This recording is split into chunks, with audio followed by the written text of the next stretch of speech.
E aí, pessoal, tudo bem? Mais um vídeo, mais um registro de leitura. Aliás, é a proposta do nosso canal aqui, dos vídeos que eu gravo, é fazer registros de leituras que me encantam, que me emocionam, que me tocam, né? E hoje eu vim fazer o registro do meu primeiro livro de 2019, e talvez não faça mais nenhum durante 2019, não sei, né? É indeterminado aqui o futuro. Mas queria registrar a leitura de um dos livros mais fantásticos que eu já li, que é O Velho e o Mar, do senhor Hemingway. Esse livro ele é fantástico por trazer uma reflexão, inclusive ontológica, né, muito filosófica, a respeito de como o ser humano se constitui a partir de sua relação com a natureza. Talvez essa seja a linha mestra, né, a que conduz o leitor, que se entrega à leitura desse poema, né, isso não é um livro, isso é um poema, que é assistir ali de camarote a relação, duas coisas bem interessantes desse livro. A primeira é a relação que o velho pescador Santiago tem com a natureza. É a relação que ele tem com o mar, é a relação de respeito que ele tem com os animais que estão ali, né? E de uma relação de respeito e de impor respeito. E aí eu, para não dar spoiler, não vou aqui citar exemplos, mas é uma relação de imposição de respeito, e é a partir dessa relação, e aí você percebe, né, nos pensamentos do Santiago, nas horas de alto mar, é a partir dessa relação que ele se forma enquanto ser humano. É a partir dessa relação com a natureza, desse trabalho exercido junto à natureza, né? Hoje, infelizmente, o ser humano realiza um trabalho contra a natureza, né? Mas é na medida em que Santiago vai realizando um trabalho junto à natureza que Santiago vai se formando enquanto ser humano. Embora já seja um velho, embora já tenha muita experiência de vida, mas a nossa formação é contínua. E aí, as situações que nós vivemos nos formam continuamente. É uma relação dialética contínua, né? E ela é infinita. Né? Ela só para quando nós nos findamos. Temos a nossa limitação da finitude, mas é incrível observar com a lente, né, do Santiago essa relação ontológica que ele estabelece com a natureza, com o mar e com o peixe que ele vai pescar. E aí é o outro elemento que nos chama a atenção, né?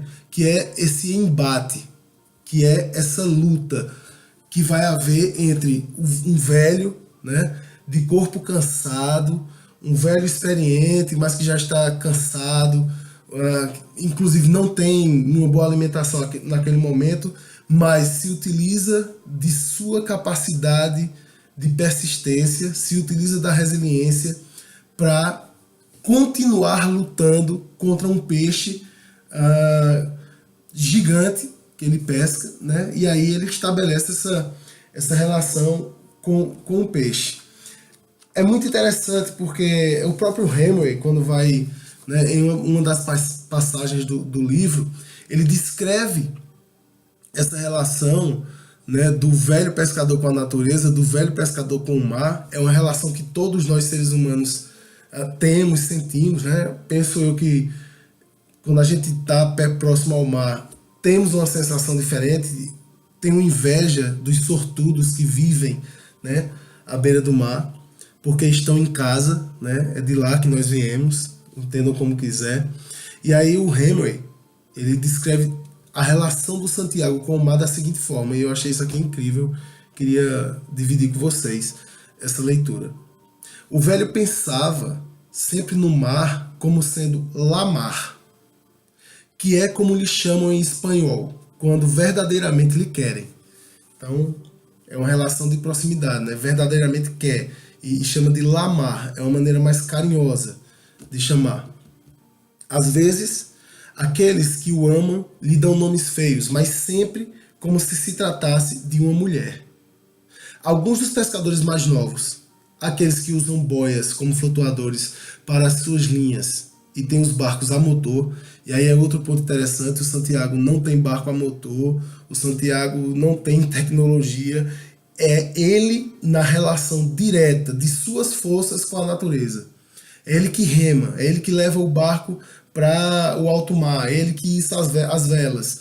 Então é uma relação direta com a natureza e se utilizando de suas forças, no limite de suas forças, né? E aí o texto continua. Alguns dos pescadores mais novos, aqueles que usam boias como flutuadores para as suas linhas e têm barcos a motor, comprados quando os fígados dos tubarões valiam muito dinheiro, quando falam do mar, dizem é o mar, que é masculino. Então Santiago se refere ao mar como lamar, né? E tem até uma ideia de amar, né? Que é o feminino. Os pescadores mais novos, que já não têm essa relação proximal com a natureza, né? Que já é uma visão de exploração realmente da natureza. Para vocês terem uma ideia, o Santiago chama, né? Se refere ao peixe que ele está pescando como irmão. Então daí vocês têm uma ideia da relação proximal homem-natureza, nesse caso. Mas os mais novos já se referem ao mar como é o mar, no masculino. Falam do mar, os mais novos, como de um adversário, ou mesmo de um inimigo. Mas o velho pescador pensa sempre no mar, no feminino, e como se fosse uma coisa que desse ou não desse grandes favores. E se o mar fizesse coisas selvagens ou cruéis, era só porque não podia evitá-lo. A lua afeta o mar, tal como afeta as mulheres, pensou o velho. Então o velho, né, o velho Santiago, o velho pescador ali, com essa relação, né, olhando para o mar com uma relação de amor, né, se referindo ao mar no feminino. E aí eu volto ao Jorge de Sena, num segundo momento do comentário dele a respeito do livro, onde ele diz: o mar e a sua fauna vivem esplendorosamente nestas páginas de O Velho e o Mar, mas vivem sem a mínima poetização panteísta, sem a mínima delinquescência antropomórfica. Vivem, são, estão ali, vivem, são, não tem fantasia, não tem, é a natureza nua e crua.